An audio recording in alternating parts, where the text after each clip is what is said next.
So it's lovely to see so many of you here today, and great to have Lugenge and Kalu with us all the way from Morogoro in Tanzania. And if you have good eyes, you can probably just about make out Morogoro on this map behind me. Just there. I know some of you have visited, but many of you might not have the chance. So we're really privileged to have Lugenge and Kalu here today to share with us all about their work in the Diocese of Morogoro in Tanzania. We owe them a special thank you because today is actually a public holiday in Tanzania and they've given up their precious holiday time to be with us all today. So thank you so much, Lugenge and Kalu. In case there's anybody here on the call who doesn't know what Five Talents is all about, I'm just going to briefly explain that, and the best way to do so is to share with you a story of one of our members. So here is a story from the Diocese of Morogoro in Tanzania, and you can see on the screen before you a member called Mary along with her grandchildren. Now, Mary married when she was 17 years old and she's now in her 50s. She said before she joined her savings group in Morogoro, she had no idea about saving for the future and she had no business. She said, I depended on my husband for everything. If we needed even a packet of salt, I had to request that from him. But when Lugenge and his team came to train in our area, I was interested, but I was suspicious because I've heard of savings groups where the leaders of the group run away with all the money. But my friends persuaded me that this group would be different, and I thank God it's true. Everything is done in open discussion, and since 2017, when we began the group, not a single coin has been stolen.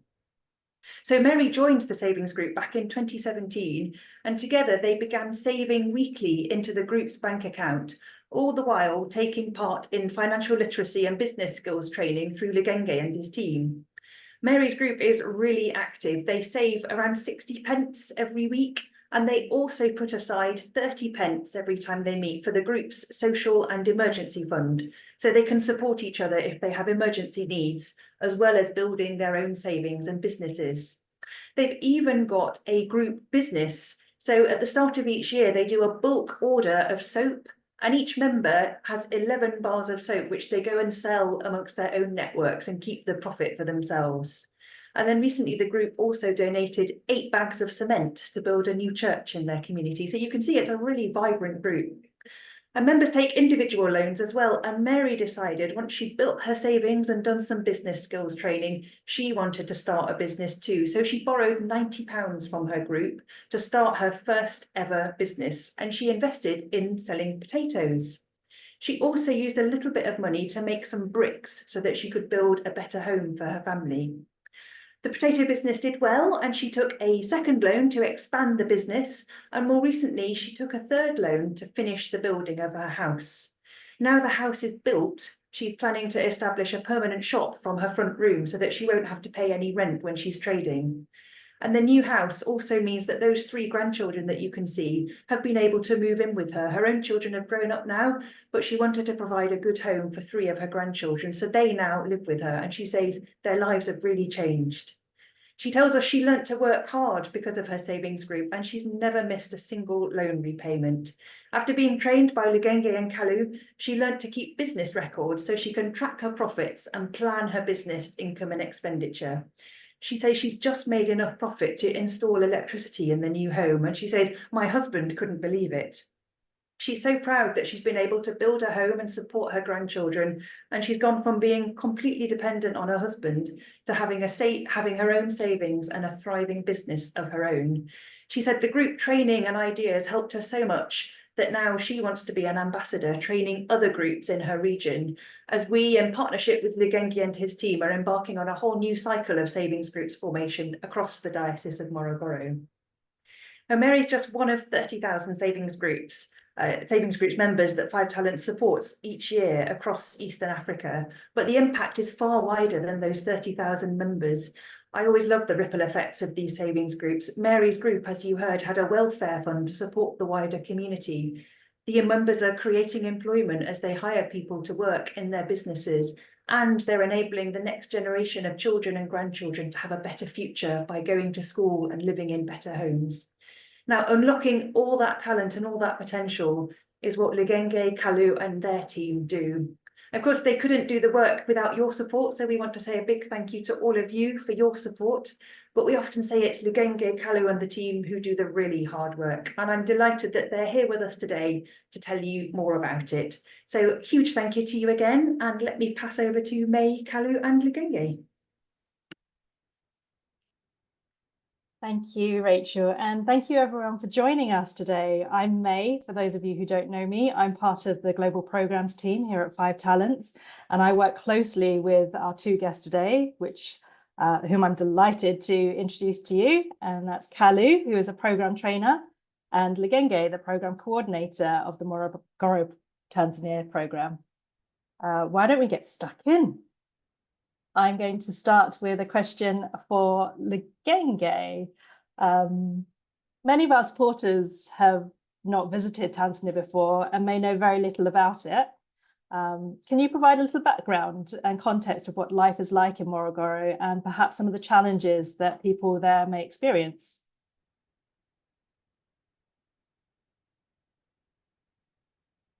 Thank you, May. And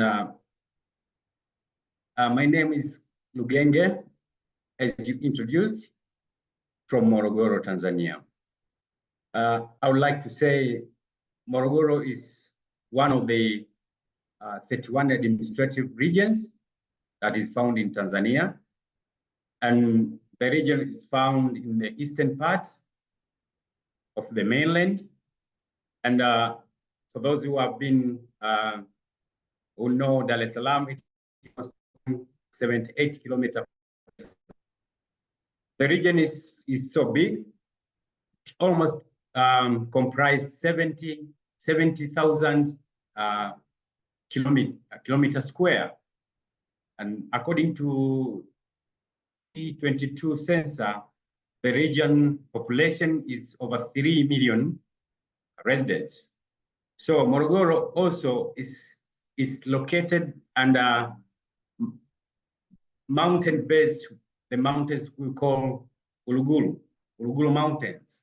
So it is under that mountains. And it is quite interesting place to live, not because of diversity of culture, but there's a lot of things to do when you are in Morogoro, for those who don't know the place. And if you are a wildlife fan, for instance, when you are in Morogoro, you can reach several national parks here, and forest reserves, including Nyerere National Park, Mikumi National Park, Udzungwa Mountain Hills, and Udzungwa Falls. It's found here in Morogoro.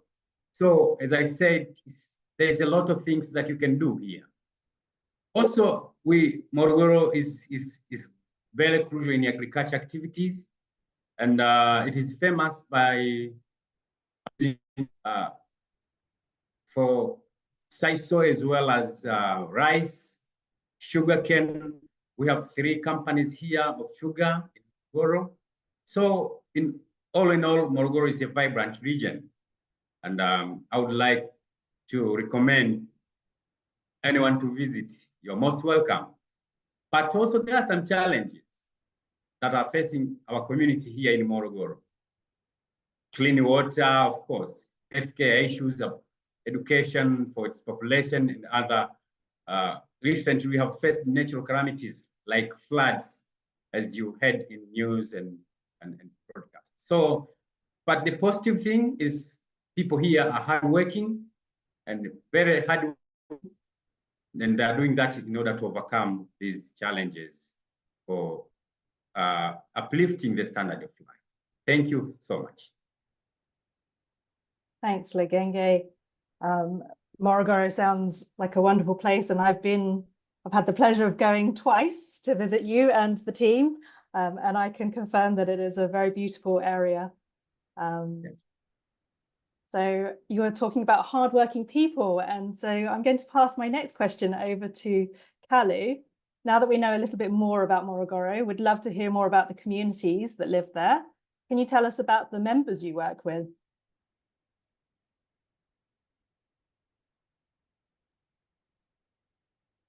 Thank you for the question. Well, the members here that I work with or we work with is a type of people who are ready to cooperate, positively cooperation. They are willing to do what they believe that they can do, apart from having members who are Christians, but also we do have other members from other religions and also people from different tribes. We have got more than 5 tribes here in Morogoro. And the good thing is that all these tribes works together in the groups. They all are very much passionate about what they are doing in the groups. The cooperation is very good. And of course, we thank God that we do have these groups in the churches and people from other religions attend and entering the church, and without any doubt that they are feeling happy and they are proud of what is being done in the groups. So the community that I work with, it's a community which is very much cooperative. It's a good place also to work with because we see positive things that happen in the because of the apart from different religions, different tribes and cultures that the groups brings them together. So what I see in the groups is a very good cooperation. Of course, that comes from the community which we work with here in Morogoro. Great, thank you, Kalu, for that. Really good to hear that there's a diversity in the group membership. I know when I visited, there were some Muslim members as well as Christian members from different denominations, all saving together, and it was just really encouraging to see that happening. Yes. My next question is to Lugenge. We know that the program in Morogoro has been around for, is it 7 years now? It began around 2017, I believe, and it's grown significantly. So you moved from having 1 office in Morogoro town to now having 4 offices across the whole of Morogoro diocese. And we heard earlier that the diocese is absolutely vast and huge. To put it in a bit of context for our UK audience, at least, that the size of Morogoro is just a little bit bigger than Scotland. And for those of you listening from the US, it's about the size of the state of Maine, I think. So that's a lot of ground for you guys to cover. But over the years, you've witnessed the program creating shifts in savings culture, amongst many other things. Lugenge, are you able to talk to us about the program's growth and the shifts you're seeing? Yes, thank you, May. I would like to say that the growth, as you said, since 2017 has been quite impressive for us and to everyone who partner with us. With the expansion of 4 offices around so that we can be closer to our community who we are serving. So these satellite offices helped us a lot. And the program has reached a large number of community. And of course, by getting large number, we are creating greater impact on saving culture and the financial aspect. We have reached more than 3,000 people now, and the active member more than 2,500 active member. So that's the key issue and key aspect that we are proud of. And we understand that the program focusing now on youth and increasing number of women. We have 74% of women engaging in our groups, but we want to increase more and also to include more youth, because by engaging with youth, we provide them one opportunity to learn about financial literacy and saving. As we know that in our place, there is a lot of youth people and they are unemployed. So they have nothing. They think they have nothing, but we want to teach them that they have instead of seeing them as they have nothing in the community or in the society. So we are setting up these for financial success, but helping them to generate financial sustainability to them, so that they can even access things like fixed asset and other things as youth. Therefore, overall, the growth of the here in Morogoro and the shift we are seeing in serving culture and youth engagement are truly promising for the future of the community in Morogoro. Yeah, and now in order to reach them fully, so we have introduced a volunteer program, community volunteer, and they will speak the same language, youth as well as women, around connecting to their respective areas regarding to their context. So we are truly seeing a lot of development within our. Thank you. Wow, thank you. So it's a shift from not just supporting women who we know that often quite marginalized, but more towards youth now as well, which when I visited, I know that there was a member at least who joined because their mother was part of it and they'd always seen their mother saving, and from that they were encouraged to go and join the group too, because they had even graduated from university but were out of a job, and their mother encouraged them to join the savings group to gain new skills. So it's really encouraging to hear that now you are stretching out and supporting younger members too. Now that we've heard a little bit about the members, Kalu, as a trainer, we know that you work with many different groups in different communities. So what does your normal day-to-day look like as a trainer? And what kind of training are you delivering to groups?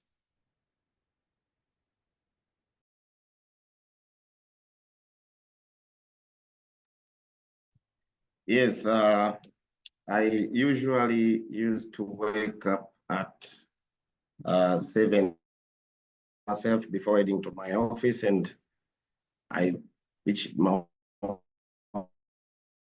office at 8 a.m. and starting doing my normal routine jobs. But I do have two kinds of scenarios. There are some days which I go to visit the groups, and there are some other days that I didn't go to visit the groups. So for the days that I know that I will visit the group, what I do is to prepare the kind of training or the kind of study that I want to deal with depending on that day, but also to see the challenge which occurred during the past or the last meeting.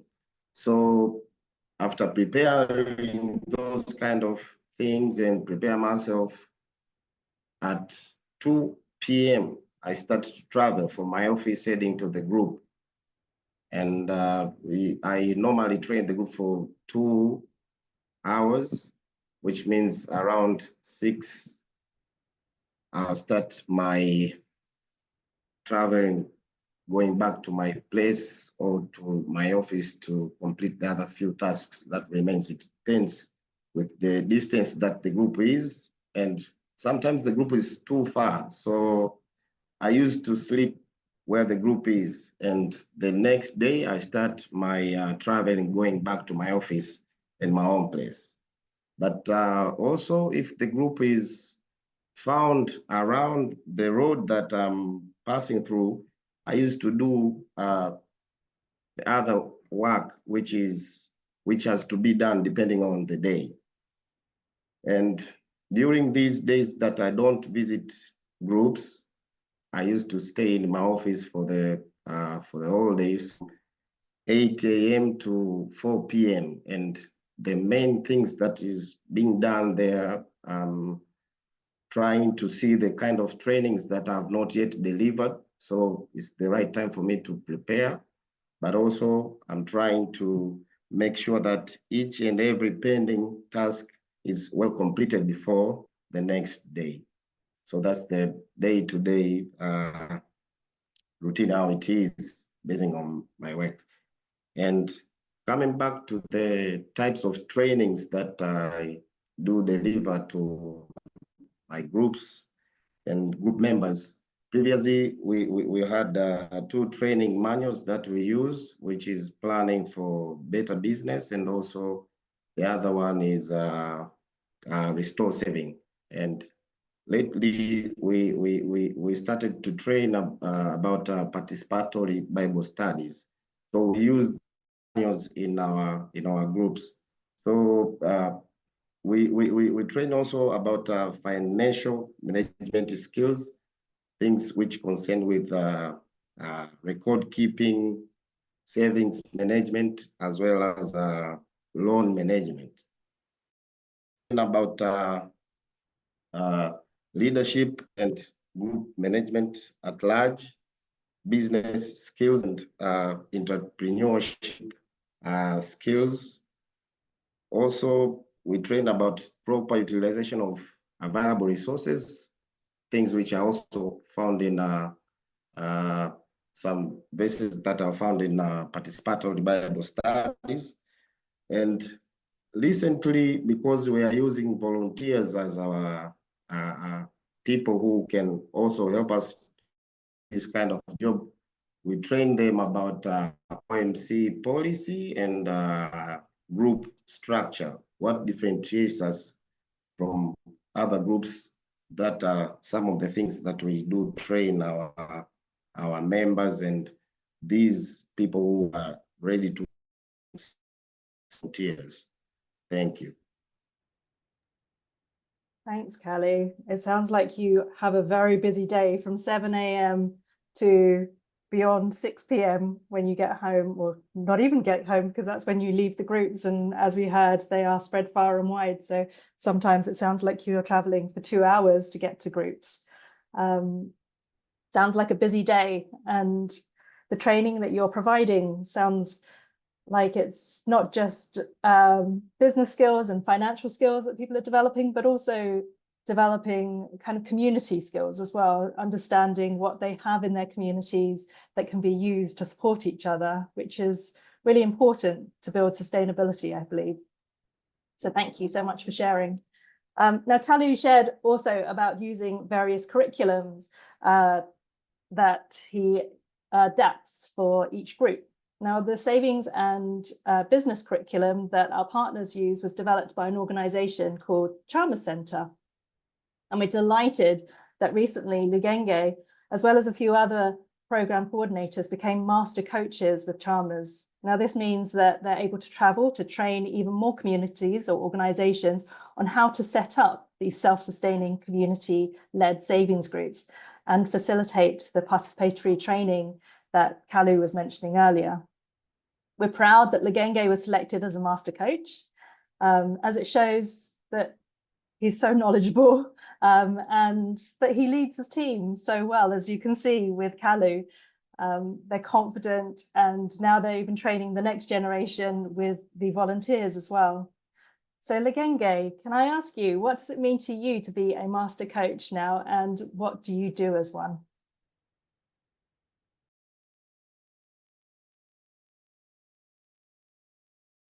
Thank you, May, for this good question. As a master coach, first I would like to give thanks to 5 Talents who gave me this opportunity so that I can learn from Chalmers.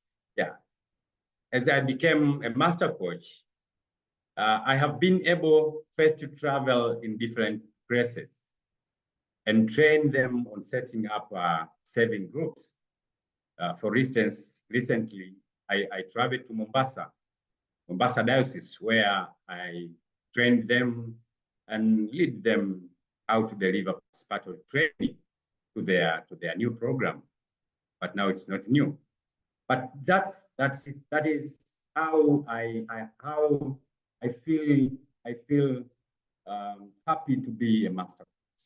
But being selected as a master coach also is a great achievement to me, as for my career, as well as increasing knowledge in terms of leadership, facilitation. Also, it allows me to share my expertise and help even more communities benefit from savings program. So that is what those things are things that I'm proud of. Therefore, my dedication and commitment to make a positive impact and to improve or to promote financial inclusion in various regions around either Tanzania or other places. So the ability, things that I'm very proud of is in the first hand to witness how transformation through those empowerment that we are doing in saving groups bring community to true meaning. So that is what I would like to recommend. That is very powerful thing. Therefore, I look forward that to continue this journey in making sure that this work will expand and may reach more area and more lives through education and mentorship in savings group. Thank you. Thanks, Lugenge. That's very inspirational to hear the idea of development and developing others as well, along with your own personal development. So thank you. We've got two more questions, but I just wanted to add here, if the audience have questions too, please do add them to the chat, and Megan will be having a little time at the end to post those questions or pose those questions. Okay, so we know that savings groups, as we heard, can be places of huge transformation, but operating the programme is not without its challenges. As we heard earlier, the members themselves have their own challenges dealing with climate change, inflation at the moment, access to goods. So Kalu and Lugenge, perhaps in your own words, in your own roles, in fact, what would you say is your biggest challenge and what are you trying to do to overcome it? Maybe I would like to start that by looking at my position as a program coordinator. As you said, there are some challenges that I may face in my job, in my role. The first challenge is to balance the needs and expectation. Sometimes members join the group with high expectation, while they have a lot of needs at their hand. So it's quite a challenge also. And even when we plan, we have needs. When we do needs assessment, needs analysis from the community, how can we? What can it come first? What can it come in the second position? So that's quite a challenge. It's a challenge because also it depends also with the resources we have, but also communication issues, effective communication with group members as well as partners. It's a challenge. We need to pass over. Is a challenge because sometimes you can find even you got some difficulties even to communicate with members or leaders who are in the field.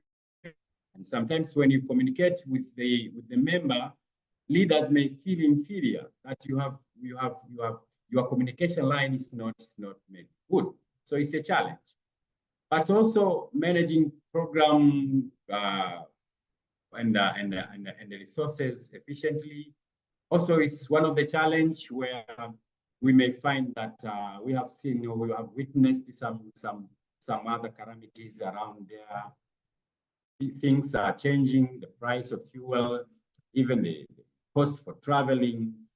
Also it rises.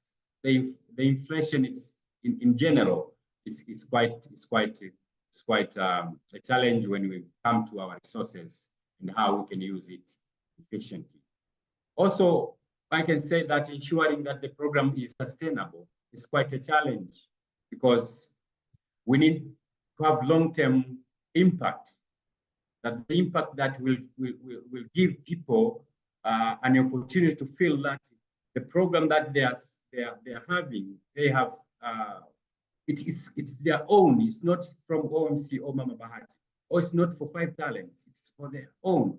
So they must feel like they must engage fully so that it can be sustainable. But well, it is a challenge, but we have been struggling to overcome them. Focusing on improving communication is one of the areas where we need to build a very strong communication. Also implementing better strategies. When we think on budgeting and other issues, we have been thinking on how the assumptions, the risk, things like that we have been considering mostly. Also, we have been communicating with other stakeholders, key stakeholders, 5 Talents, board members, and other key stakeholders, that we are doing this because of this, we are changing this because of it. So it's quite a clear communication, clear. We have clear understanding of what we are doing. Otherwise, we are saying we are in the same page with our key holders or key stakeholders. Additionally, we of course, feedback is part and parcel of our planning and other feedback from members to questionnaire or focused group. We are getting those feedback, and we are using those feedback to make sure that we have an ability to coordinate our program very effectively. Thank you.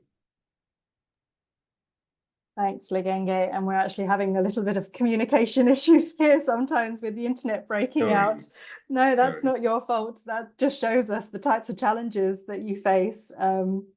So we completely understand that. So thank you very much for sharing that. And I think something that OMC does very well is actually involving the community in decisions. So as you said, that the program isn't just brought in and imposed on the communities, there's a lot of consultation that's happening. And I think that's one of your strengths as an organization, is the way that you work with the communities and also with the church too, because that's a trusted institution in Tanzania, and particularly in very rural communities too. So we can see that although communication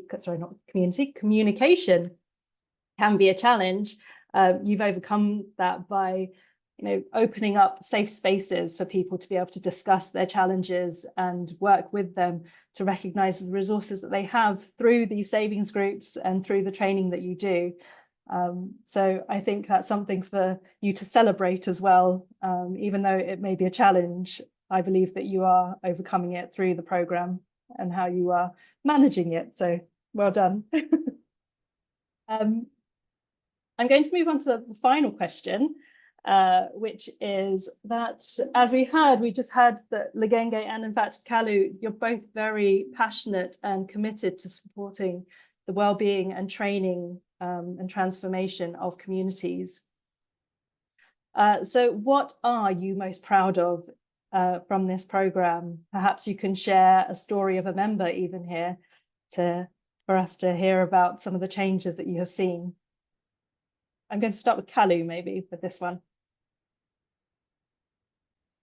Thank you for the question. There are a number of things that I, as a trainer, this program I'm proud of, but some of them are to see the total transformation of the people that I work with in the groups, that what I train has been put into practice. Because when I go to train about business skills or entrepreneurship skills, there are those members who had no any kind of business activities that they do. But through those trainings, and when I do client story visiting, these people are able to tell me about the improvements. Some have started new businesses, and some now knows how to keep their records well. They know how to make a proper budget for their business. They know how to do some calculations about income and expenditures. But also, there are some groups which had no any kind of group income generating activities. So right now we have a number of groups which have started to do group projects in their areas. We have some groups which sells soaps. We have some groups that decided to invest and start sugar businesses.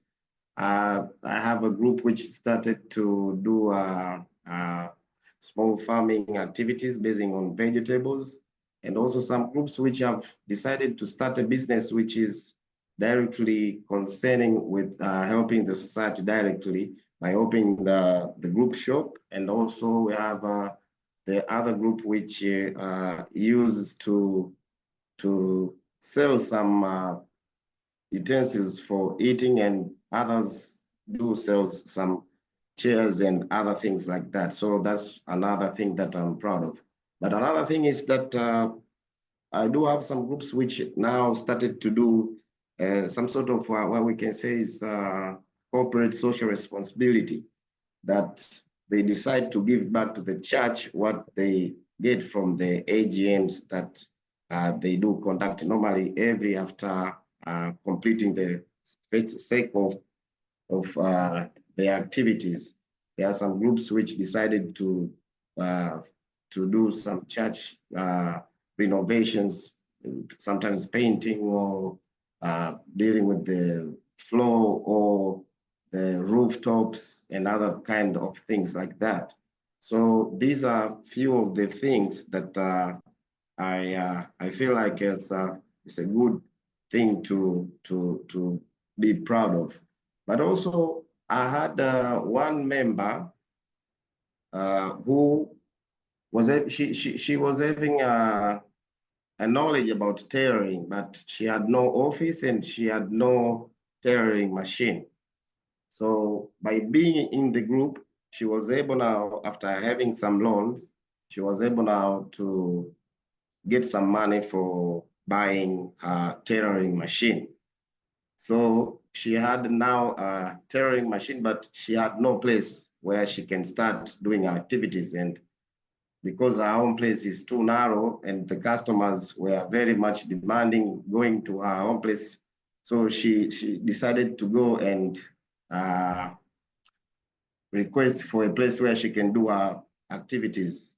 But later on, she had this kind of idea that she thought it was better for her to build her own office so that she can escape from the rents that she was paying because of the place where she was working. So she had access to another loan where she started slowly building her office at her own place. And we thank God that she completed the place. She started working at her own office at her home. And the other loan that she took from the group helped her to improve now her business, buying for different kind of materials, things like fabrics and other things, which helped her now to improve more and more. And she's very proud being a member of the group.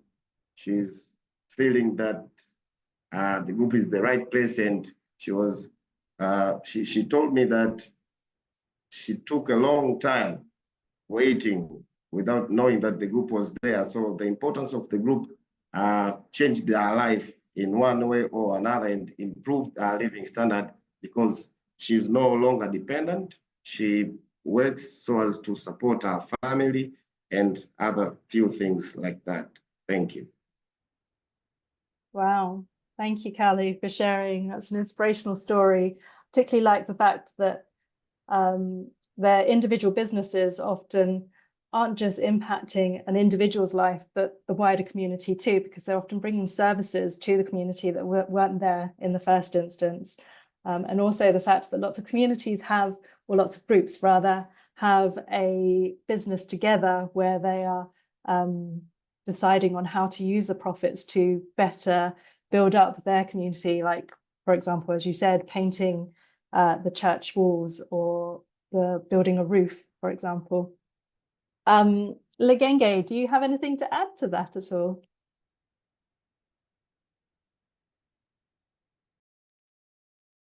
Sure. Thank you, Kalu, for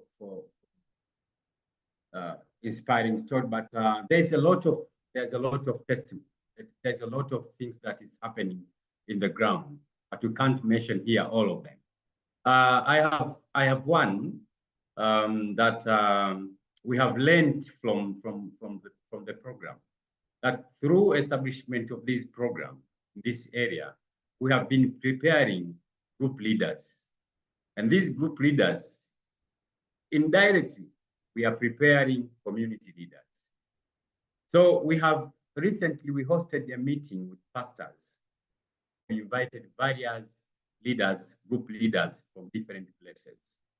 And the members and these leaders were invited so that they can share how their groups have been impacted them as an individual, the church, as well as community. So I want to share with you someone who was, his name is Simon by name. He shared his experience on leadership. He said before joining to the program, after joining the program, he was selected to be a leader, secretary. He didn't accept to be a leader because of feeling like inadequacy. He cannot do well. But after different advice, then eventually he agreed to be a leader. But when he was sharing with a group of pastors, he said that through the involvement he has now is value. And he was saying that now he's able to overcome his fear that he was having before. Now he can address in any large group of people and speak confidently without any sense of inferiority that he had before. So these things have been so important to us. And we have many leaders that we continue to multiply without even knowing. But it is in our society. It is happening in our society. And good enough, we have been training them. When they become a leader within a class group, we call them quarterly and train them in different aspects: leadership, conflict resolution, as well as and other things that is similar to management. So that's I'm saying we are producing leaders in our community. That's great to hear. Thank you, Lugenge, and thank you, Kalu, as well, for your time. We've actually had quite a few questions come through on the chat, so I'm going to now pass over to Megan to pose those questions. Thank you. Thanks, May. Thank you for guiding us through those questions, and thank you, Lugenge and Kalu, for taking the time to really give us a great understanding of what the program in Morogoro is like and what the communities are like in Morogoro as well. We've only got a few minutes and we do have a number of questions, so I'm going to do my best to get us through as many as we can. But if your question doesn't get answered and you still would like an answer, please feel free to send me an email after the event and we can hopefully get that answer over to you. I think the first question I'm going to throw to Lugenge, as long as he's okay with that. We've had quite a few people ask about climate. You mentioned some flooding at the start of the call, and we've had quite a few others ask about how climate change may be affecting the communities in Morogoro. We hear about it often on the news affecting large parts of Eastern Africa, but as we are here to talk about Morogoro, would you be able to talk a little bit about the members and how savings groups may be able to help build resilience against climate change, and also what the climate situation looks like for you and the team in Morogoro. Yes, thank you, Megan. You know, these challenges, sometimes it is external, and it is unpredictable as well, and it is affecting in one way or another. For instance, I mentioned earlier that even the price cost for traveling has become higher than before, because now the road have the infrastructure has been poor, and it is affecting us in one way or another. But the good thing that I have in terms of resilience and other, how these members are, I mean, it's you know, it's not only economical changes, it's not only financial, I mean, benefits that these members are getting from these trust groups, but you know, they have, it's like strengthening like social bond or something, what I can call it, social bond or strengthening bond within themselves.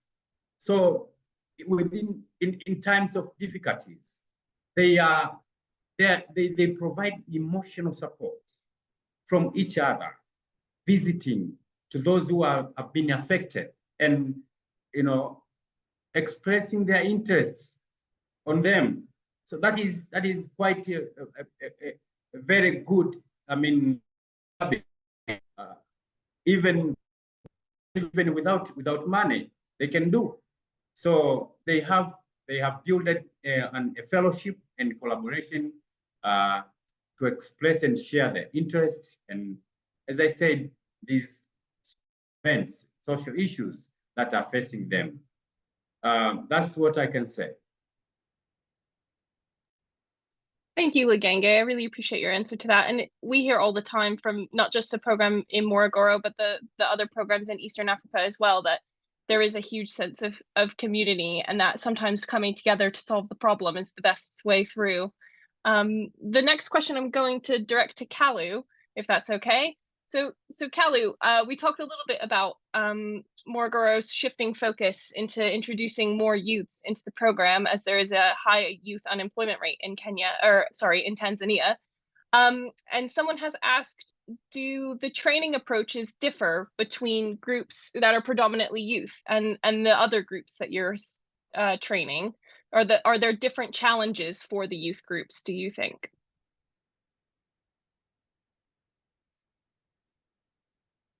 Yes, thank you. First, we decided now to focus on the youth because these people, or this type of group of people, thought that they are too dependent to their parents. So now we are trying to come with the kind of training which will, of course, tell them that they can depend on themselves. They can also save and become not dependent, but depending on their own. But there are some other types of trainings that we normally do to all of them. Of course, trainings like business skills. It's important to start planting this kind of idea to these people so that the higher or the more they grow up, is the more confident they become when they decided to start doing businesses. And of course, one among the most important group of people in the society is the youth, because they are carrying the future generation. The future aspects depends on them. So through our trainings, of course, basing on leadership trainings, which we actually do even to the groups which have been already existing, trainings basing on participatory Bible studies, which also reminds them that even the Bible tells us about the importance of savings or of doing businesses and other kind of things like that. So we have trainings which will basically based to the youth, which will encourage them in saving and being out of depending, but also we keep on training also about these other trainings that we had before, so as to make sure that we build them in a way that they can be able to identify themselves and be able to solve different kind of challenges that may occur or will occur in the next days. Great, thank you, Kalu. I think I'm just going to ask you one final question before we wrap up, if that's all right. So as we sat here and talked about youth a bit, do you have a youth member that maybe you could share their story and what their transformation looks like after joining a savings group?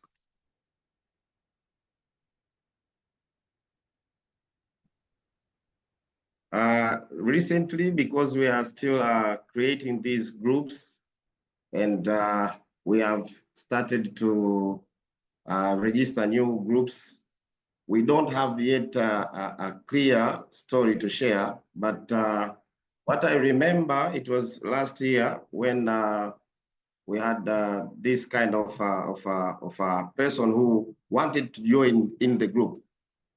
Before we started, or before we introduced this program, which we are now focusing, we had a member last year who was ambitious to join the group. So, and she was a girl. So what I told her when she came, first I asked her, where will you be able to get the money to save? And she said, my parents will give me the money to save, and I will be able. And of course, I really need to start being a member of the group, because it will also impress my friends and other relatives there at home that we can also be part and parcel.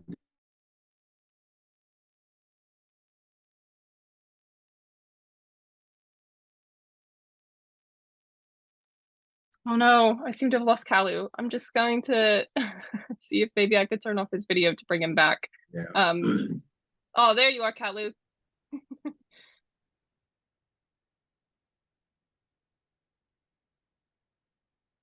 Oh, that's such a shame. I'm so sorry, everyone. But this is unfortunately the reality of working with our program partners in Eastern Africa. Sometimes you are on an hour-long call and it is absolutely perfect and we never lose connection. And other times you spend 5 minutes on a call and you lose connection several times. So unfortunately, I don't think we have much time left, and I don't know when Kalu's connection will come back. So that's kind of a sad note to end on. So Rachel, do you want to end us on a slightly brighter note? Would that be possible? Let me have a go. I don't think I can follow the inspiration that Kalu and Lugenge have shared. So let me begin by saying a massive thank you to them again. And we're grateful the internet stood up until 2 minutes before the top of the hour. Thank you all also for joining us today. I hope you found it as inspiring as I did, and that you go ahead for the rest of your afternoon with a spring in your step as you go back to your busy lives. And for those of you who would like to find out more, if you're new to 5 Talents, there are 3 things we often ask our supporters to do, and they are pray, tell, and give. We like to say that all of you can do at least one of those, and some of you can do all 3. So if you are a person of faith, please do pray for our work, and you can scan that QR code there to join our prayer newsletter, which our wonderful international chair puts together for us every fortnight. And we also encourage you to tell other people about the work of 5 Talents. Tell them something that you've heard today that has inspired you. Tell them a story of one of the entrepreneurs that you've read in one of our newsletters. And again, that QR code there will take you straight to our mailing list sign up, where you can hear invitations to future events and stories from members around Eastern Africa. And then the final thing is to give. If you are able to support the work financially, that would be absolutely wonderful. To those of you who already do, thank you so much. I hope you've seen the difference today that your giving makes. And if you are able to sign up for a regular gift or a one-off gift, That will help us reach even more communities in Morogoro and across Eastern Africa. As we seek to grow, 5 Talents is on a mission to grow. We often say we've spent several years getting the model right, but we do now have a model that works. You've heard some of the impact stories and data today. So we know it works and we want to do more of it because there's sadly such huge demand for our work right now, particularly related to the climate crisis and the many impacts of climate change that we're seeing. So we know, as we heard, that joining a savings group and diversifying your business can help you cope with the climate crisis. We want to reach more communities to build that resilience and agency too. So please do support financially if you're able to.